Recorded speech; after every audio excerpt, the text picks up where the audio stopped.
네, 오늘 하나님께서 우리에게 주시는 말씀은요, 하박국 1장 1절에서 4절 그리고 2장 1절에서 4절의 말씀입니다. 하박국 1장 1절에서 4절, 2장 1절에서 4절입니다. 네, 한 절씩 교독하고 마지막 절을 함께 읽겠습니다. 선지자 하박국이 묵시로 받은 경고라.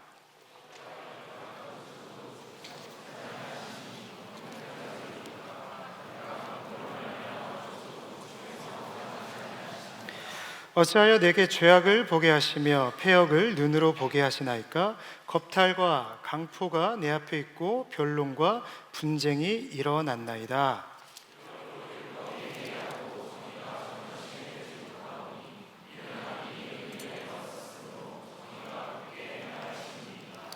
네, 2장 1절입니다. 내가 내 파수하는 곳에 서며 성루에 서리라. 그가 내게 무엇이라 말씀하실는지 기다리고 바라보며 나의 질문에 대하여 어떻게 대답하실는지 보리라 하였더니,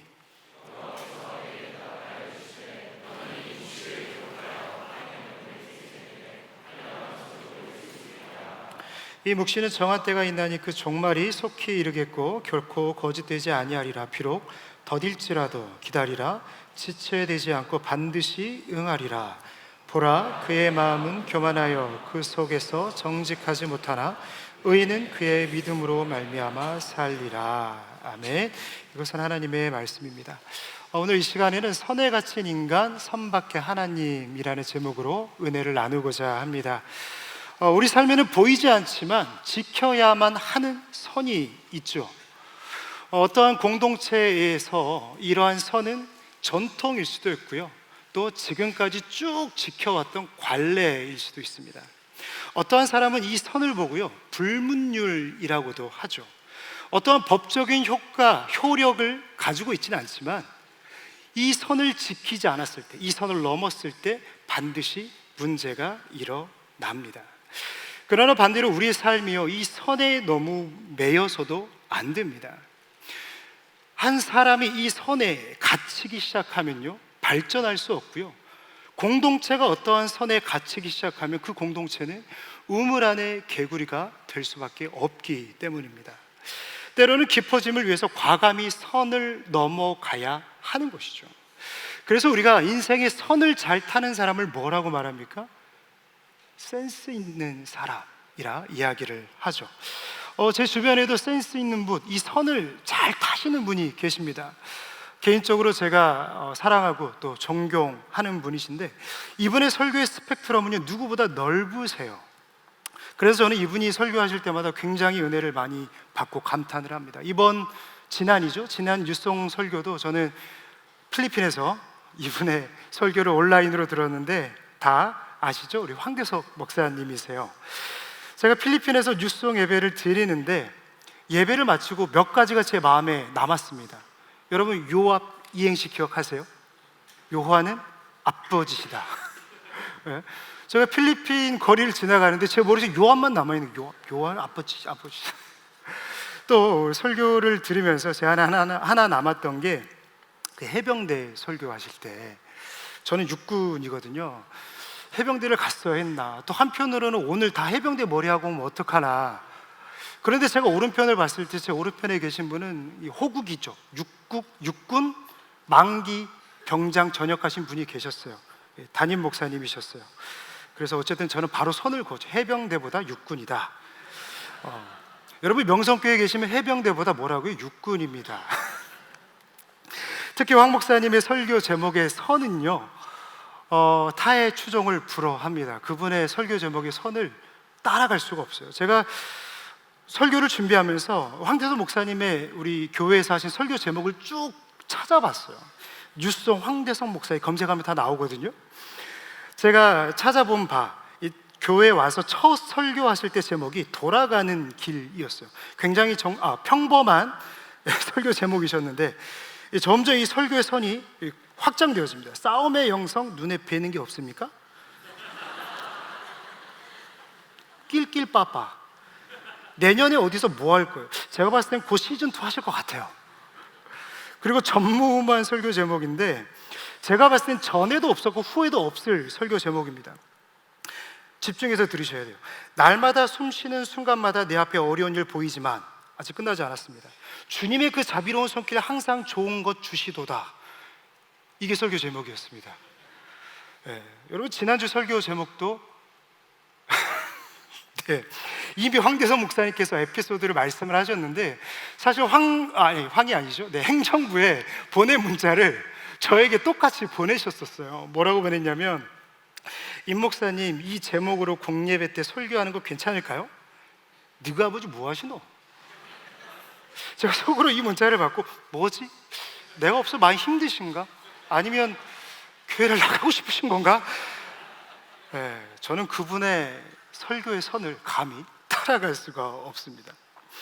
제가 가볍게 이야기했지만, 보이지 않지만 지켜야 하는 선은 매우 중요합니다. 그리고 그 지켜야 되는 선은 고정되어 있는 것이 아니라 조금씩 점진적으로 확장되어 가야 하는 것이죠. 왜냐하면 선 하나에 우리는 평안을 누리기도 하고, 그 선 하나에 고통과 때로는 불안을 느끼기 때문이죠. 그렇기 때문에 우리의 삶의 지경, 우리의 삶에 그어놓은 선은요 점진적으로 확장되어져야 하는 겁니다. 그런데 하나님께서 우리가 그어놓은 선을 넘으실 때가 있어요. 정확히 말하면 내가 그어놓은 선 안에서 하나님이 보이지 않으실 때죠.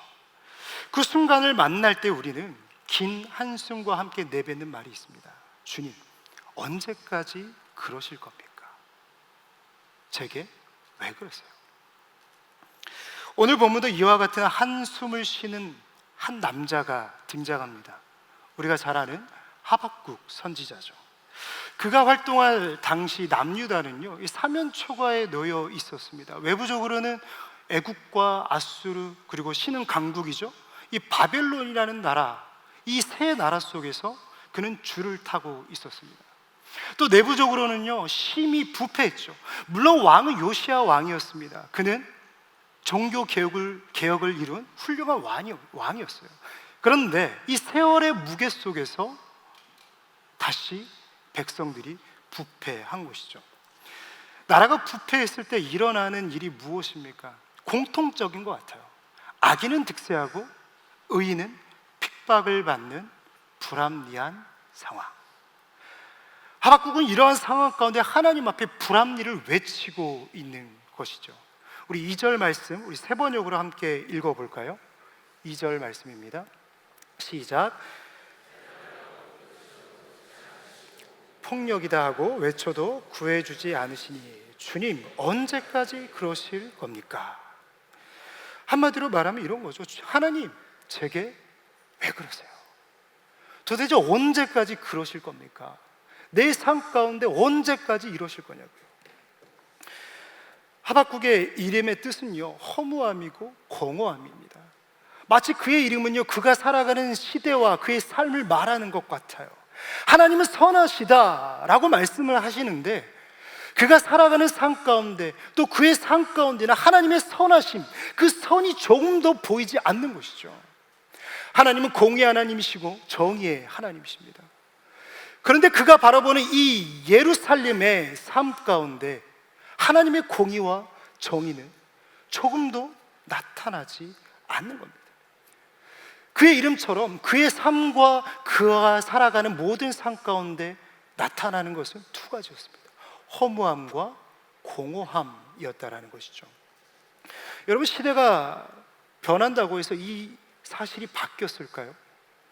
저는 요즘에도 종종 전쟁 소식을 듣습니다. 여러분들도 마찬가지겠죠.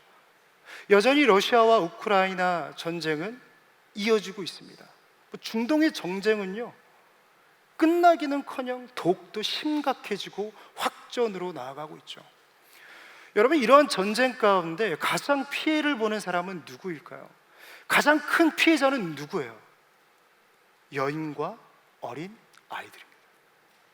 제가 한 번은 기사를 접하는데 피투성이가 된 어린아이가 아버지 품에 안겨있는 모습을 보는데 참 제 마음이 먹먹하더라고요. 여러분, 어린아이에게 무슨 죄가 있습니까?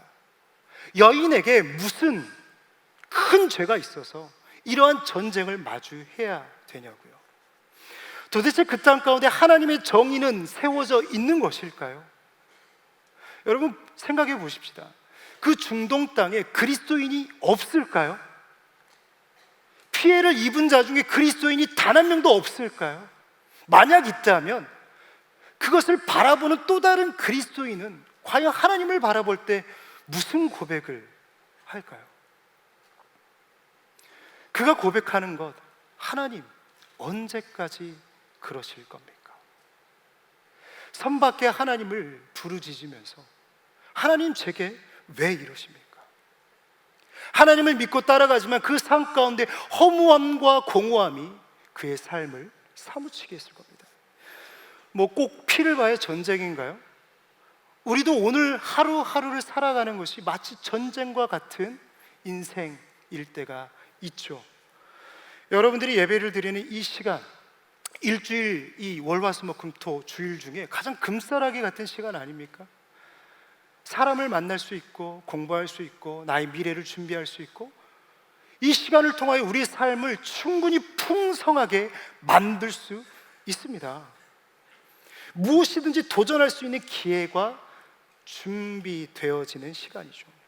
많은 청년들이 그래서 이 시간 우리와 다르게 자신의 앞날을 위해서 쓰고 있습니다.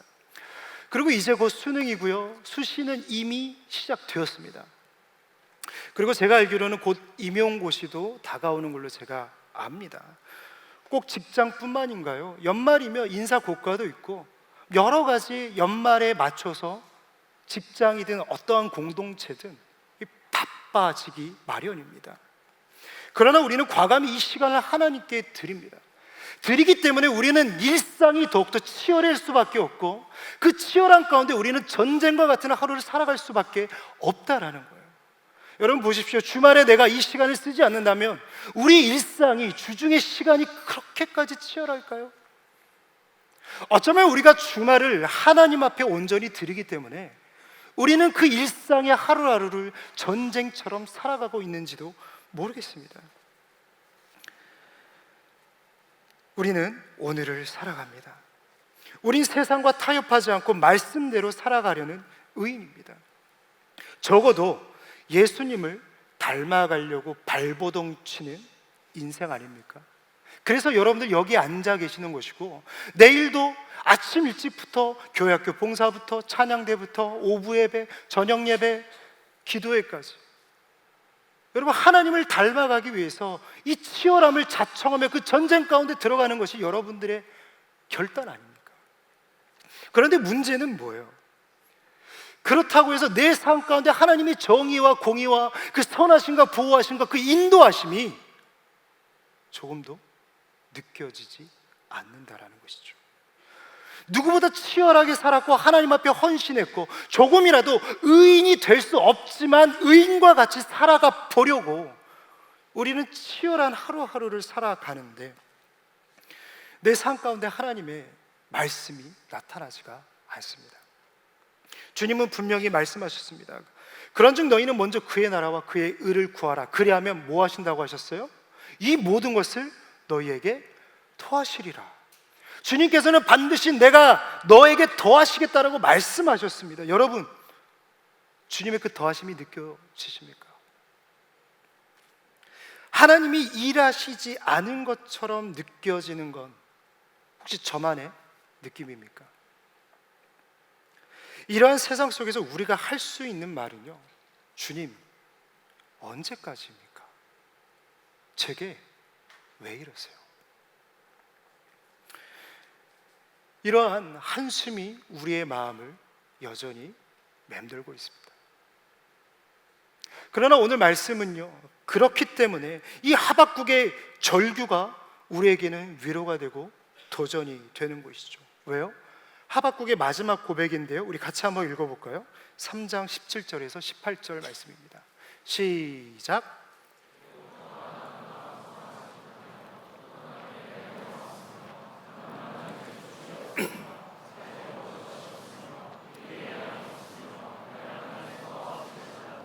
나는 여호와로 말미암아 즐거워하며 나의 구원의 하나님으로 말미암아 기뻐하리로다. 할렐루야. 그는 분노로 시작했습니다. 하나님 앞에 이 세상의 정의와 공의가 어디 있느냐라고 뜻을 구하죠. 그는 하나님 앞에 예의도 없고 격도 없었습니다. 그러나 그가 마지막에 하나님 앞에 드리는 고백은 무엇입니까? 한탄과 탄식과 어떠한 손가락질이 아니라 찬양이었다라는 것이죠. 여러분, 이 반전은 어디서 일어납니까? 지금까지 보지 못했던 선 너머에 계신 하나님을 만났기 때문입니다. 저는 오늘 이 시간, 이 예배 시간, 이 짧은 시간이지만 이 시간을 통하여 선 너머에 계시는, 그 선 밖에 계시는 하나님을 만나는 은혜가 있기를 간절히 축복합니다. 그렇기 위해서는 우리는요, 먼저 탓이 아닌 뜻을 구해야 합니다. 탓이 아닌 뜻을 구해야 합니다. 불의한 세상을 보며 하박국은 이렇게 이야기합니다. 우리 하박국 1장 3절 말씀인데요, 우리 같이 읽어볼까요? 시작.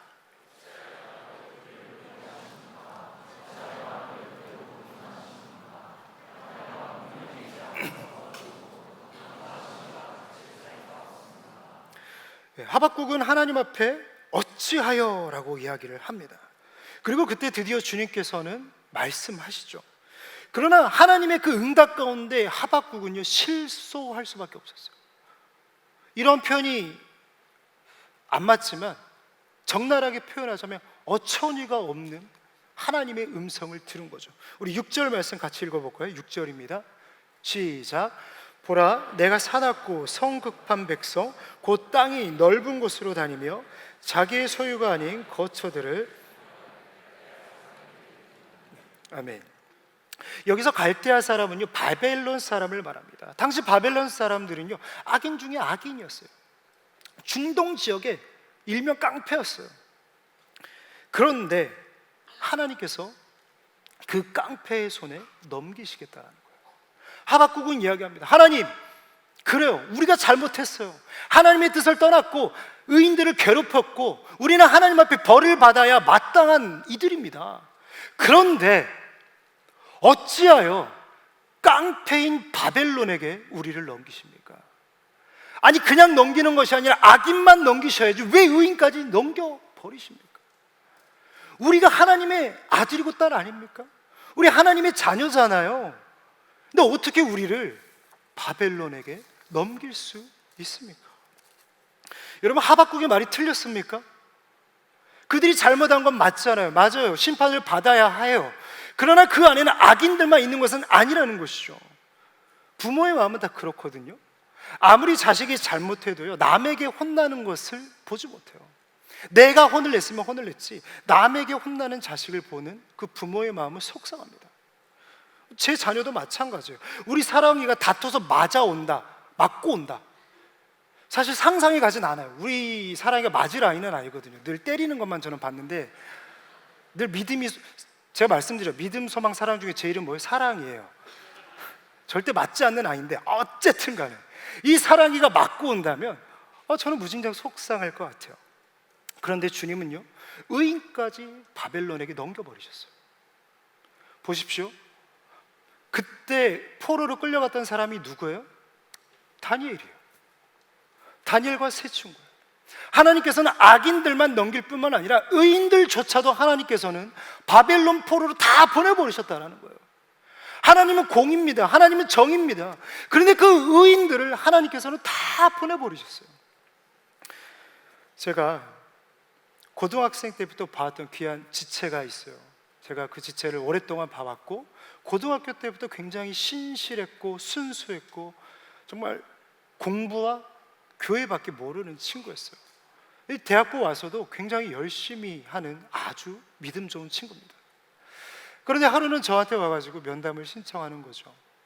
그러면서 눈물을 펑펑 쏟으면서 이야기하는 거예요. 하나님이 과연 저와 함께 하실까요? 하나님이 나와 함께 하신다고 하는데 그것이 느껴지지가 않아요.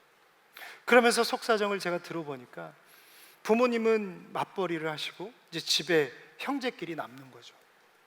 근데 그 형제가 이 친구를 못 살게 구는 거예요. 물론 형제가 싸울 수도 있고 뭐 다툴 수도 있죠. 근데 제가 들어보니까 정도를 넘어섰어요. 그 친구를 앞에 놓고 욕을 하기 시작하는데 최소 1시간에서 4시간을 욕을 하는 거예요. 문제가 있는 거죠. 근데 이 친구는 믿음이 좋고 어쨌든 하나님께서 해결하시리라는 믿음을 가지고 수년 동안 기도합니다. 하나님 바꿔주세요, 고쳐주세요, 이 상황을 개선시켜주세요. 그런데 조금도 나아지지 않는 거죠. 언젠간 바뀌겠지, 언젠간 좋아지겠지라고 기도하지만 그 상황이 조금도 좋아지지 않는 거예요. 제가 그 지체에게 뭐라고 말했을 거예요? 같이 우는 것 말고는 답이 없었어요. 또한 지체하고 제가 면담을 하는데 아버지가 아주 덕이 있는 훌륭한 목사님이셨어요. 그분은 어려운 땅에 개척을 하셨고 또 수년 내에 부흥을 이루신 아주 귀한 능력 있는 목사님이셨어요. 그런데 하나님이 일찍 데려가셨어요. 그 친구가 저에게 뭐라고 묻냐면, 목사님, 하나님께서 왜 우리 아버지를 이렇게 일찍 데려가셨을까요? 눈물을 흘리면서 저한테 질문하는데 제가 해줄 말이 없더라고요. 그냥 같이 울었습니다. 네, 저는 교과적인 답을 해줄 수 있죠. 그런데 그 교과서적인 답이 그 친구에게 무슨 위로가 되겠습니까? 욥의 친구처럼 같이 그냥 울었습니다. 알면서도 제 마음에 여러 생각들이 들더라고요. 더러운 죄 짓고 떵떵거리며 살아가는 사람들이 태반인데 이렇게 순수하고 신실하게 하나님만을 믿고 하나님만을 순종하며 하나님만을 따라가는 주의 청년들의 가정에 이러한 고통이 있어야 하는가? 왜 이들이 이렇게 고통을 당해야 하는가? 저는 그 친구들의 눈물 앞에 어떠한 말도 해주지 못했고 같이 울었습니다. 그러나 제가 두 친구에게 했던 한마디 이야기는 특별하지 않습니다. 끝까지 하나님의 뜻을 구하자였습니다. 끝까지 하나님의 뜻을 구하자. 우리는 나를 탓할 수도 있고요, 너를 탓할 수도 있고 환경을 탓할 수도 있습니다. 어쩌면 그것은 오늘을 합리화할 수 있는 가장 쉬운 방법이죠. 내가 부족해서 그래, 쟤 때문에 그래, 이 상황이 이래서 나는 어쩔 수가 없어. 가장 합리화시킬 수 있고 내 마음을 편하게 할 수 있는 방법입니다. 그러나 여러분, 탓하기 시작하면 조금도 앞으로 나아갈 수가 없습니다. 우리는 탓이 아니라 뜻을 구해야 될 줄 믿습니다. 여러분, 하박국도 마찬가지죠. 그는 1장에서 어찌하여야 합니까? 이 어찌하여를 4번이나 거듭거듭 반복하면서 하나님 앞에 뜻을 구합니다. 선지자인 하박국도 오늘의 상황과 오늘의 삶이 도저히 이해가 되지 않는 것이죠. 여러분, 깊은 수렁에 빠진 사람은요, 이 하박국의 어찌하여라는 말이요, 너무나도 공감이 돼요. 하박국이 믿음이 없어서 하나님 앞에 어찌하여라고 묻는 것이 아니라 하박국은 너무나도 하나님을 믿고 싶은 거예요. 오늘의 이 공의가 보이지 않는 이 땅 가운데, 하나님의 정의가 보이지 않는 내 삶 가운데 하나님을 너무나도 믿고 싶은 거예요. 하나님의 뜻을 구하는 하박국의 목적은 한 가지였어요. 하나님을 믿고자 하는 절박함이었다라는 겁니다. 사랑하는 여러분, 우리는 이 시대의 하박국으로 살아가야 합니다. 오늘의 상황이, 오늘의 나의 삶이 이해되지 않고 조금도 납득되지 않을 때 우리는 주님 앞에 어찌하여 라는 뜻을 구하는 기도를 올려드려야 될 줄 믿습니다. 선지자도 그렇잖아요. 하나님의 뜻을 헤아릴 수 없어서 구하잖아요.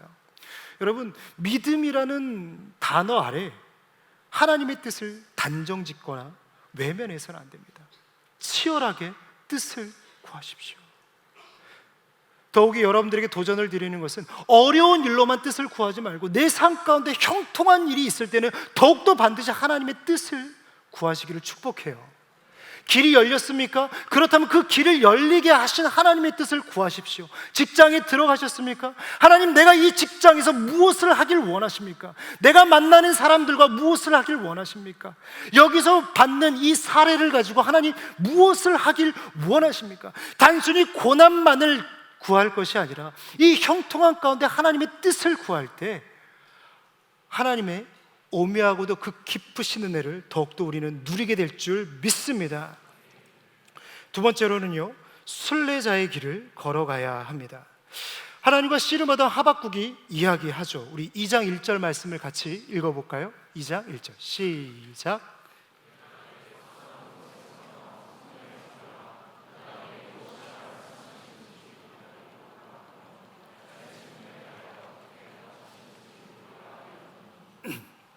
그는 지금 성루에 올라갑니다. 많은 곳 중에 왜 성루였을까요? 저는 말씀을 묵상하는데 궁금하더라고요. 뭐 성도 있고 집도 있고 마당도 있고 성밖도 있는데 왜 성루였을까? 성루의 목적은 무엇입니까? 적의 동태를 살피는 거죠. 그렇기 때문에 이 지면에서 가장 높았던 곳이 성루였습니다. 반대로 하늘과 가장 가까웠던 곳이 역시나 성루였죠. 땅에서 가장 먼 곳이었고 하늘과 가장 가까웠던 곳입니다. 특별히 성루는 고요한 곳이죠. 저는 이 성루의 장소적 의미를 묵상할 때 이런 마음이 들더라고요. 하박국이 세상의 소리와 자신의 내면의 소리를 벗어나서 하나님의 말씀에 집중하고자 했구나. 인생에 문제가 생길 때 우리는 영적인 성루에 올라가야 될 줄 믿습니다. 하늘에서는 가깝고 땅에서는 멀어진 그곳, 세상과는 단절되어 있지만 하늘로는 열려 있는 그곳, 세상의 소리가 들려지지 않지만 하늘의 소리는 들리는 그곳, 여러분 그곳은 어디입니까? 하나님의 몸된 교회인 줄 믿으시기 바랍니다. 여러분 그 성루에서는요 하나님의 말씀이 들리기 시작합니다. 하박국은요 거기서 선하신 뜻을 발견하는데요, 우리 3절 말씀 같이 읽을까요? 3절 말씀입니다. 시작. 이 묵신을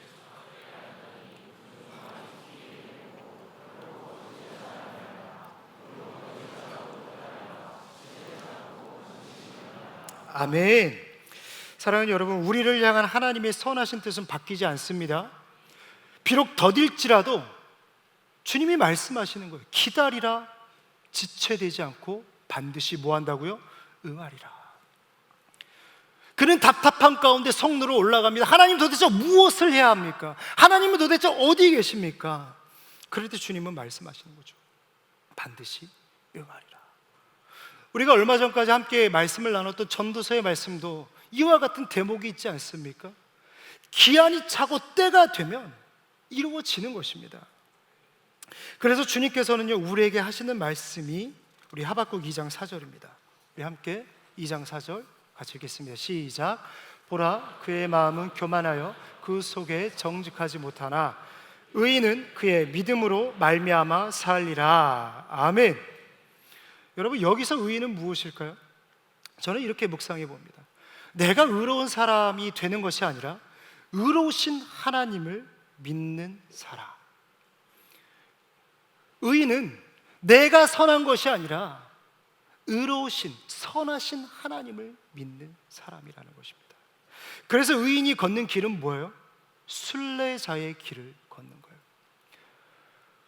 고백의 언어라는 책이 있습니다. 이 책에서는요 순례자를 이렇게 설명하는데요, 하나의 중심을 향해 나아가는 사람들. 다시 말씀드립니다.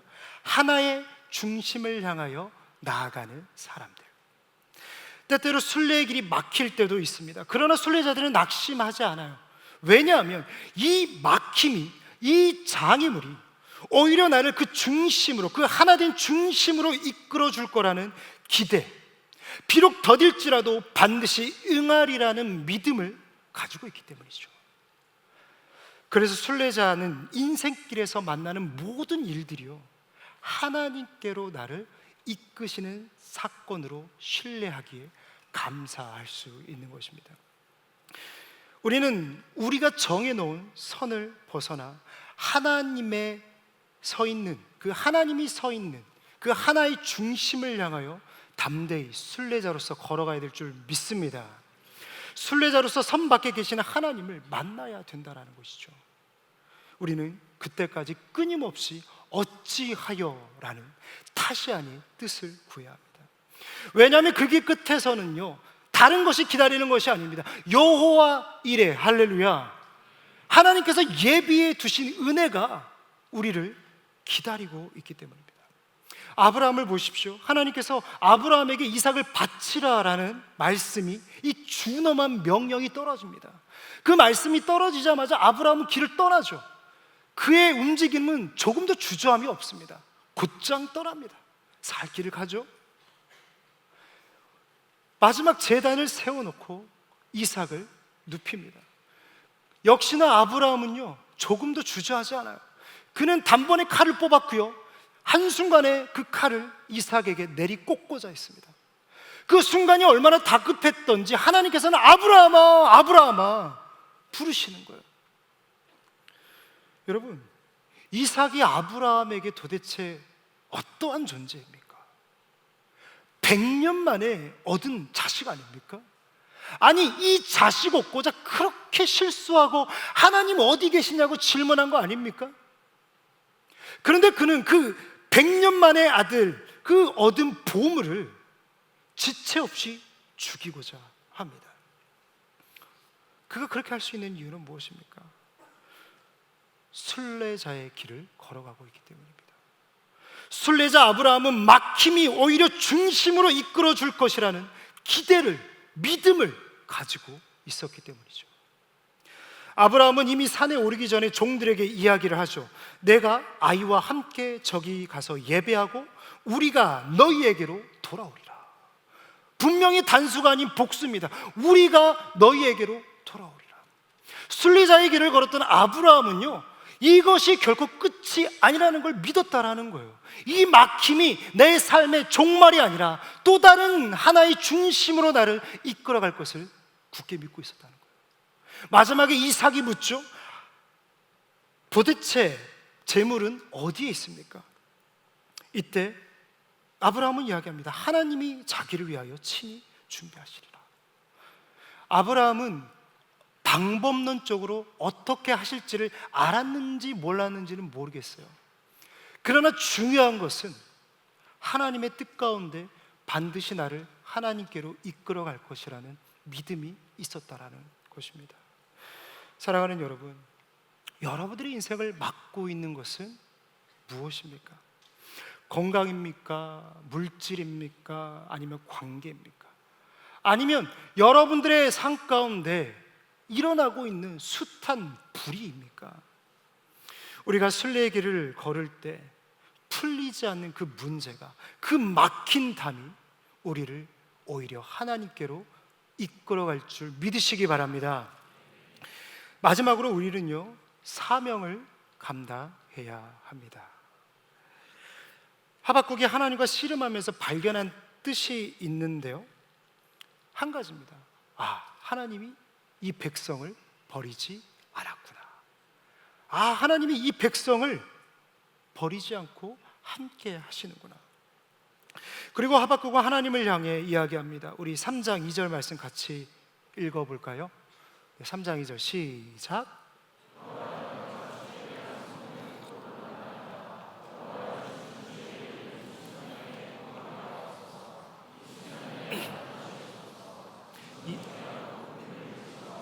아멘. 마지막에 하박국이 만난 하나님은 뭐예요? 죽게 대한 소문을 듣고 놀란나이다. 하나님의 말씀을 듣고 놀란 거예요.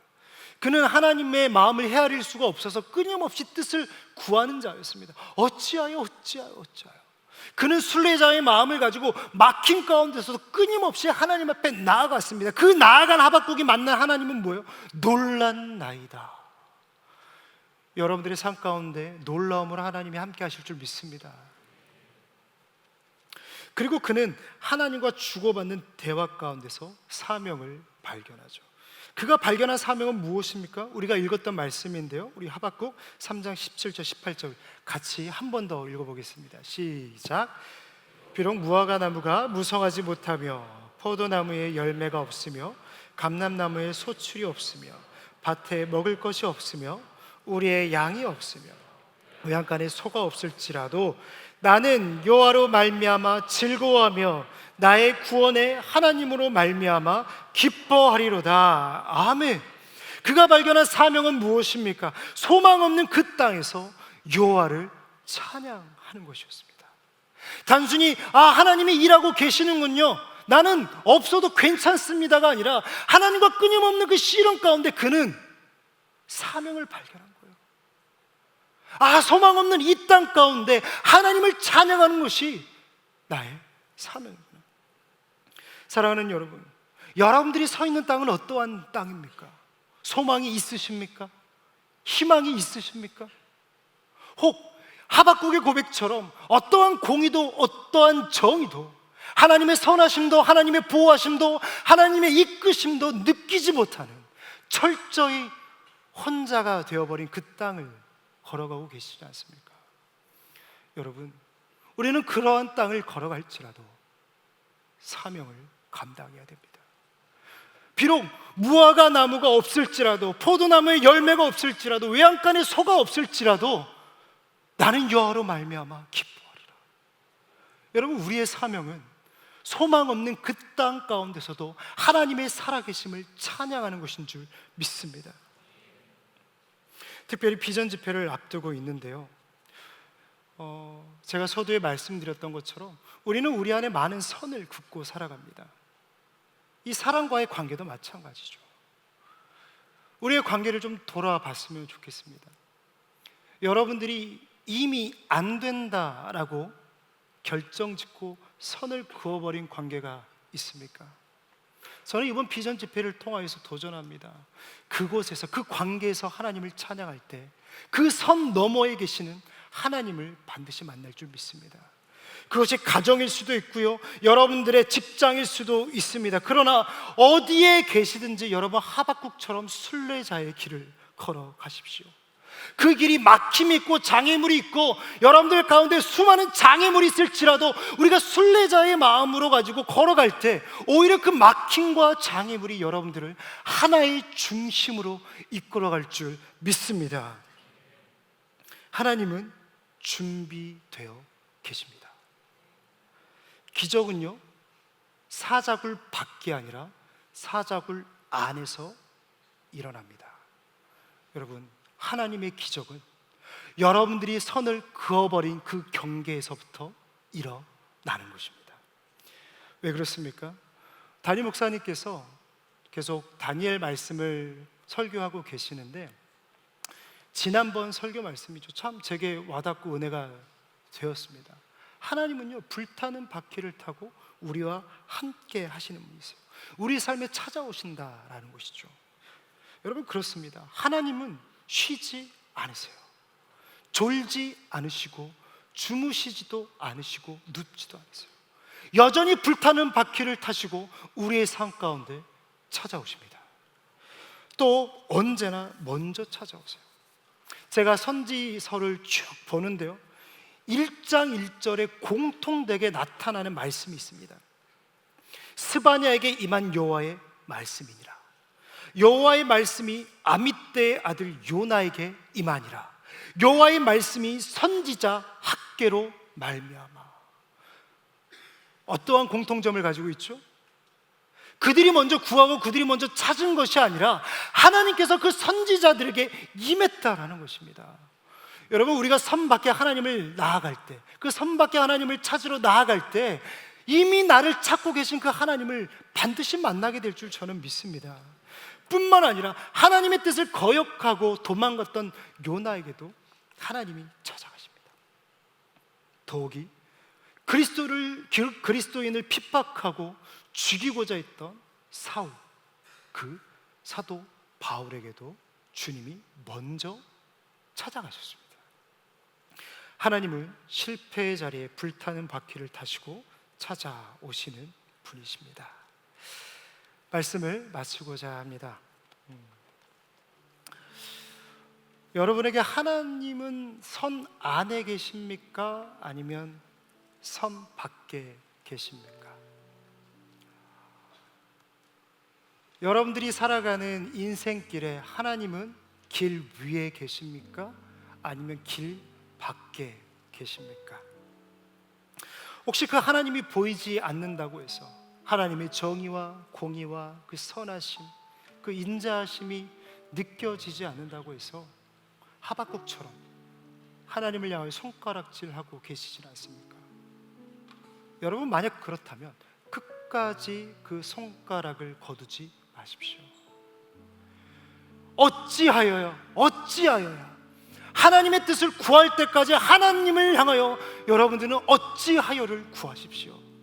그것이 순례자의 길이고, 그 순례자의 길을 걸어갈 때 하나님은 반드시 말씀하십니다. 그것이 하나님과의 관계일 수도 있고, 사람과의 관계일 수도 있고, 가정 안에 그어 놓은 선일 수도 있고, 직장일 수도 있고, 그 외 모든 공동체일 수도 있습니다. 여러분, 도전합니다. 절대 결론 짓지 마십시오. 하박국처럼 하나님 어떻게 이러실 수 있으십니까? 하나님은 공의로우신 하나님이라고 하지 않으셨습니까? 하나님은 선하신 하나님이라고 내게 말씀 주시지 않으셨습니까? 그런데 어찌하여 나의 삶 가운데 하나님의 공의도 하나님의 선하심도 보이지 않는 것입니까? 여러분, 끝까지 울부짖으십시오. 하나님은 반드시 응답하십니다. 하나님은 순례자의 길을 걷는 우리에게 말씀하실 겁니다. 낙심하지 마, 포기하지 마. 하나님의 선지자도 실수했고 믿음의 조상도 실수했어. 그러니 포기하지 마. 우리에게 필요한 것은 무엇입니까? 의인은 믿음으로 말미암아 살리라. 의로우신 하나님을 믿는 그 믿음, 곧 하나님을 믿고 나아가는 순례자의 삶을 살아가는 것입니다. 저는 다윗을 참 좋아하는데요, 다윗은요 여러 가지 배울 점이 있지만 한 가지 제가 배우고자 하는 것은 어려움이 왔을 때 도망치지 않아요. 시편 말씀을 봐도 그렇습니다. 내가 주를 의뢰하고 적군을 향하여 달리며 내가 하나님을 의지하고 담을 뛰어넘나이다. 다윗은 하나님을 의지하여 담을 돌아갑니다 라고 말하지 않아요. 담을 뛰어넘나이다. 여러분들의 삶 가운데 막힌 벽과 무너져 있는 성벽이 있습니까? 돌아갈 생각하지 마십시오. 그 담을 넘을 수 있는 힘을 얻기까지 하나님 앞에 끊임없이 어찌하여야 라고 구하십시오. 모세는 홍해를 만났을 때 하나님께서 말씀하세요. 홍해를 돌아가라, 배를 만들어서 지나가라 말씀하지 않으세요. 홍해를 갈라 줄이라 말씀하십니다. 여러분, 우리가 만나는 하나님, 우리가 믿는 하나님은요 돌아가거나 비껴가는 하나님이 아니라 담을 띄워놓고 홍해를 갈라 지나가게 하시는 하나님이십니다. 우리는 그 뜻을 구하고 뜻을 얻기까지, 능력을 받기까지 포기하지 않고 다시 아닌 뜻을 구하고 하나님을 향하여 순례자의 길을 걸어가야 합니다. 물론 지칠 때가 있을 것이고 어려울 때가 있을 것입니다. 그러나 여러분, 그때는 내가 주저앉아서 하나님 못하겠습니다가 아니라 하박국처럼 하나님을 찬양해야 될 줄 믿습니다. 무화과 나무가 없고 포도나무에 소출이 없고 양이 없고 외양간에 송아지가 없을지라도 나는 여호와로 말미암아 기뻐하리로다. 내가 주저앉고 낙심되고 포기하고 싶은 그 순간에 우리는 사명을 더욱더 고백하는 것이죠. 여러분의 삶 가운데 어떠한 어려움이 있습니까? 주님은 베드로에게 말씀하십니다. 바다 위를 걸어오라. 그 하나님께서 여러분들에게도 말씀하십니다. 바다 위를 걸어오라. 마지막 이 말씀을 읽고 마치고자 합니다.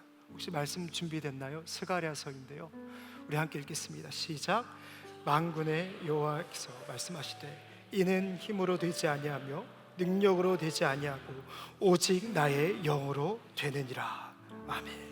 우리 시간에 함께 찬양하고 기도하겠습니다.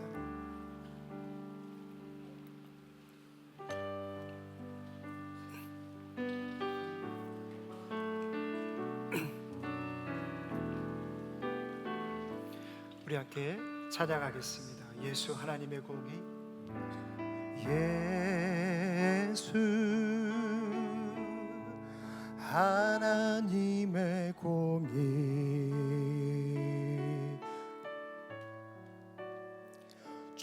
독생자 그의 나라 임하시네.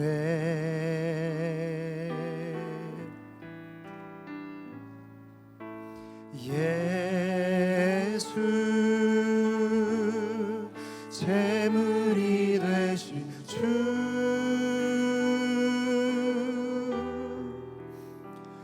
영광 중에 그의 나라 임하시네. 우리 모두 자리에서 일어나서 고백합니다. 주의 나라, 주의 나라 영원하며 그의 영광 무궁하리. 왕의 위엄과 능력이 이제 임하였으니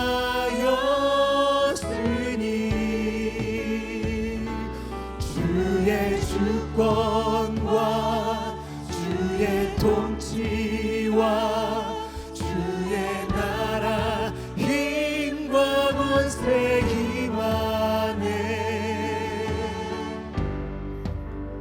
예수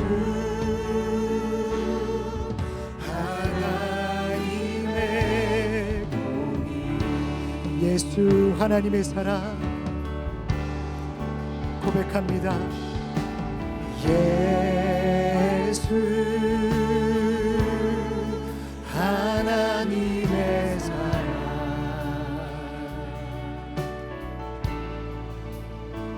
주대와 말씀으로 나타났네. 예수 거룩한 하나님을 찬양합니다. 예수 거룩한 하나님 영광 중에 그의 나라가 오늘 드려지는 이 예배 가운데 임하시네.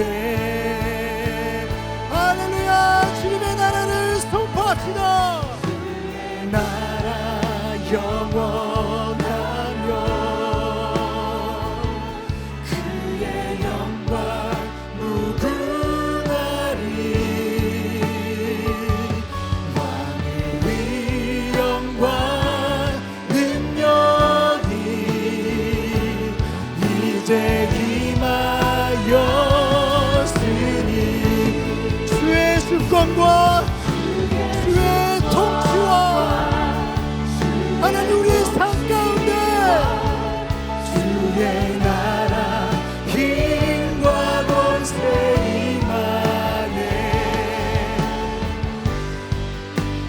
예수 우리 아무도 믿음으로 고백하며 나갑니다. 주의 나라 영원하며 주의 나라 영원하며 영광 무궁하리. 왕의 위엄과 능력이 이제 임하였으니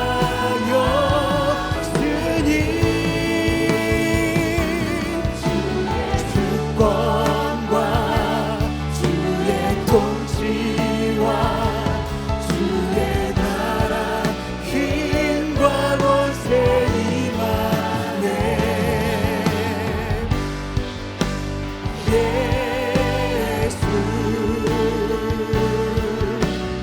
아무도 고백할 때 우리의 삶과 우리의 가정과 우리의 삶의 터를 향하여 선포합니다.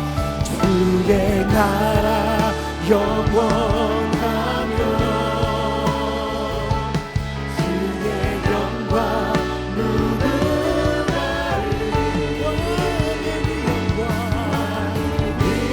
위엄과 능력이 이제 임하였으니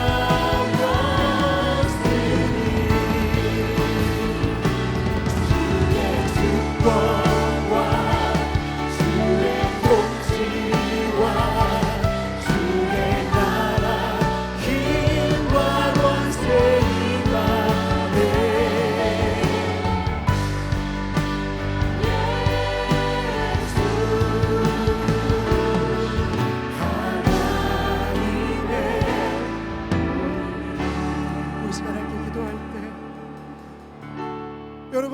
하박국처럼 주님, 도대체 그때가 언제입니까? 하나님, 제게 왜 이러십니까? 어찌하여야 하나님, 내가 무엇을 해야 합니까? 내가 사는 삶 가운데 하나님의 선하심과 하나님의 인자하심과 하나님의 정의와 하나님의 공의와 하나님의 그 어떠한 느낌도 느낄 수가 없습니다. 하박국처럼 고백하고 계시진 않습니까? 도전합니다. 그 고백을 이어가십시오. 반드시 하나님의 공의와 하나님의 나라가 여러분들의 삶 가운데 일어날 줄 믿습니다. 하박국의 마지막 말씀은요, 이렇게 끝이 나요. 주 여호와는 나의 힘이시라. 나의 발을 사슴과 같게 하사 나를 나의 높은 곳으로 다니게 하시리로다. 할렐루야, 할렐루야. 여러분들을 암사슴의 발과 같이 높은 곳을 향하여 다니게 하실 분이 살아계신 하나님 아버지이신 줄 믿으시기 바랍니다. 이 시간에 기도할 때 하나님, 끝까지 하나님의 뜻을 구하는 내가 되게 하여 주시옵소서. 순례자의 걸음을 걸어가게 하여 주옵소서.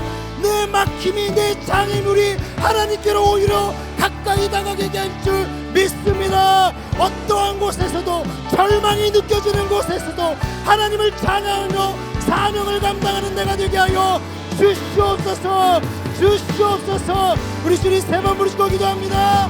주여, 주여, 주여. 사랑해주신 하나님 아버지, 주님, 그때가 언제입니까? 주님은 어느 때야 말씀을 하시니 하나님, 제게 왜 이러십니까? 하나님, 오늘 이 시대의 하박국이 접니다.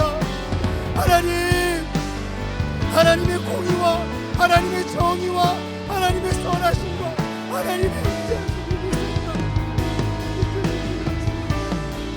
하나님, 그 고통 가운데 살아가고 있는 지체들입니다. 하나님, 이 시간에 말씀하여 주시고 하나님, 그 하나님을 향한 뜻의 구함을 끝까지 이어가게 하여 주시옵소서. 그 순례자의 길을 끝까지 걸어가게 하여 주시옵소서. 하나님께서 담대함을 더하여 주시고 믿음을 더하여 주시고 하나님의 놀라우신 은혜와 하나님의 놀라우신 뜻을 하나님께서 끊임없이 부어주시옵소서. 하나님, 하나님의 몸된 교회가 이들의 성도가 되게 하여 주시옵소서. 하나님, 내가 답답하여 영적인 성령이 주님의 몸된 교회로 나왔습니다. 내 안에 시끄럽게 떠드는 세상이 사라지게 하여 주시고 오직 하나님의 말씀, 살아 역사하시는 하나님의 말씀, 내 심령을 주장하게 하여 주시옵소서. 하나님, 고요한 가운데 그 세미한 음성을 내게 들려주시고 무너진 그 자리에서 하나님을 찬양하는 우리가 되게 하여 주시옵소서. 주의 나라와 주의 뜻이 반드시 나의 삶 속에 나타날 줄 믿습니다. 하나님, 하나님께서 모든 것을 더하여 주실 줄 믿습니다. 하나님,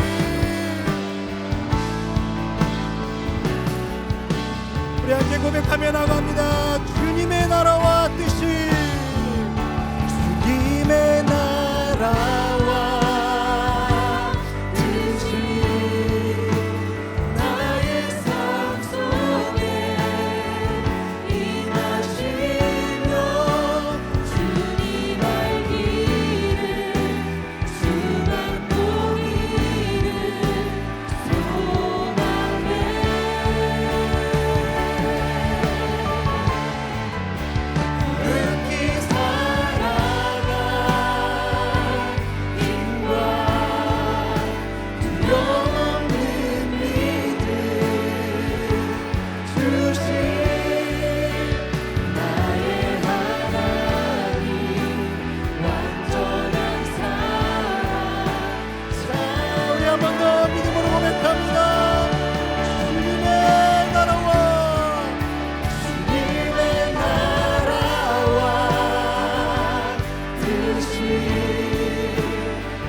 한 번 더 기도하기 원하는데요. 주님께서 하박국 선지자에게 말씀하셨습니다. 이 묵시는 정한 때가 있나니 그 종말이 속히 이르겠고 결코 거듭되지 아니하리라. 비록 더딜지라도 기다리라.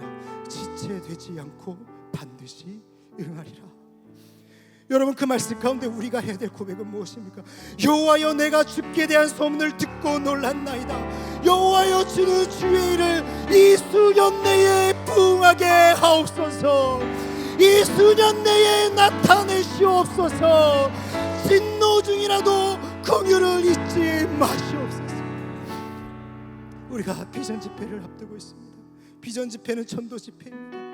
여러분, 여러분들의 삶 가운데 포기해버린 그 선은 무엇입니까? 그 관계의 선은 어디에 있습니까? 혹은 여러분들의 팀 안에 온갖 선으로 갈기갈기 찢겨져 있지 않습니까? 이번 비전 집회가 그 선을 넘어서 하나가 되는 은혜가 있기를 간절히 축복합니다. 비록 더딜지라도 기다리라. 지체되지 않고 반드시 응하리라. 하나님의 놀라우신 은혜가 비전 집회를 통하여 그 사람이 돌아올 수 없는 그 사람이 돌아오고, 우리 가정이 다시금 복음 앞에 서며 우리 팀이 하나님 앞에 새롭게 거듭남의 은혜를 만날 줄 믿습니다. 이 시간에 기도할 때, 하나님, 내가 전도하고자 하는 영혼이 있습니다. 주여, 산밖에 계신 하나님을 믿고 의지하며 그 영혼에게 나아갈 수 있는 용기를 더하여 주시옵소서. 또 우리 팀이 선으로 갈기갈기 찢겨져 있습니까? 하나님, 그 산밖에 계시는 하나님을 믿잡고 수년 내에 부흥케 하시옵소서. 우리 팀이 비전 집회를 통하여 부흥을 이루게 하여 주시옵소서. 우리 주님 세 번 부르시고 기도합니다. 주여, 주여, 주여. 살아계신 하나님 아버지, 이미 선이 그어버린 그런 관계들이 있습니다. 이미 포기해버린 관계들이 있습니다. 하나님, 나의 부모님을 내가 이미 포기해버린 줄 그냥 마음속으로만 내가 되면 오시겠지, 그냥 믿음 있는 소망이 아니라 믿음 없는 소망 가운데 그저 방해하고 있습니다. 주여, 이번 비전 집회를 통하여 다시금 부모님께 복음을 전할 수 있는 나에게 순례자의 길을 허락하여 주시옵소서. 하나님, 우리 팀 안에 믿음이 연약한 이들이 있습니다. 하나님, 그런데 내가 이미 선을 긋고 포기해버린 지체들이 있습니다. 아버지, 이번 비전 집회를 통하여 그 선을 넘어서 그 영혼에게 다가가는 나에게 그러한 도전이 되는 믿음을 더하여 주시옵소서. 하나님, 우리 팀이 이번 비전 집회를 통하여서 하나님 앞에 다시금 거듭나게 원합니다. 하나 되게 원합니다. 하박국의 고백이 나의 고백 되게 하여 주시옵소서. 주께 대한 소문을 듣고 내가 놀랐나이다. 여호와여, 주는 주의 일을 이 수년 내에 부흥케 하옵소서. 수년 내에 나타내 주옵소서. 하나님, 이 고백이 우리 모두의 고백이요 우리 모두의 선포가 되게 하여 주시옵소서. 하나님께서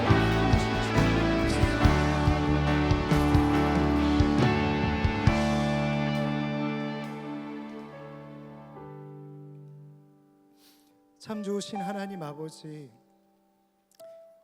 이 시대의 하박국으로서 살아가는 주의 청년들이 여기 모여 있습니다. 하나님, 이곳은 우리의 영적 성루입니다. 이곳에서 주님을 찾을 때에 만나주시고 주를 부르짖을 때 말씀하여 주시옵소서. 때로는 하나님의 깊으신 뜻을 헤아리지 못하여 하나님을 향하여 어찌하여 하나님께 뜻을 구할 때 하나님, 우리를 궁휼히 여겨 주시옵소서. 그럼에도 불구하고 이 시간 순례자의 길을 걷기를 결단하며 어떠한 막힘과 장애물 속에서도 그것이 반드시 하나의 중심으로 나를 이끌어갈 거라는 믿음과, 비록 더딜지라도 기다리라, 지체되지 않고 반드시 응하리라 말씀하시는 주님의 말씀을 믿고 나아가는 주의 의인들을 주님께서 긍휼히 여겨 주시옵소서. 하나님, 비전 집회를 앞두고 있습니다. 하나님께서 은혜 베풀어 주시고 우리의 그 선을 넘어 선 밖에 계신 하나님을 만나는, 그리하여서 우리의 선의 지경이 확장되어지는 은혜를 누리게 하여 주시옵소서. 하나님, 담임 목사님 여전히 선교 여정으로 인한 요독이 남아 있습니다. 또 내일 말씀을 준비하셔야 되고 오늘도 주례를 2건이나 하시고 또 면담도 하시고 수많은 결제도 하시고 정말 시간을 쪼개도 다 감당하지 못할 사역들을 감당하고 계십니다. 하나님, 모든 사역을 감당하는데 지혜를 부어 주시옵소서. 영육의 강건함을 더하여 주시옵소서. 오늘 밤 끝까지 하나님과 씨름할 터인데 아버지, 그 집무실이 하나님의 약복강 나루가 되게 하여 주시옵소서. 내일의 온전한 축복을 누리는 시간 되게 하여 주시옵소서. 주님, 감사드리며 살아계신 예수님의 이름으로 기도드리옵나이다.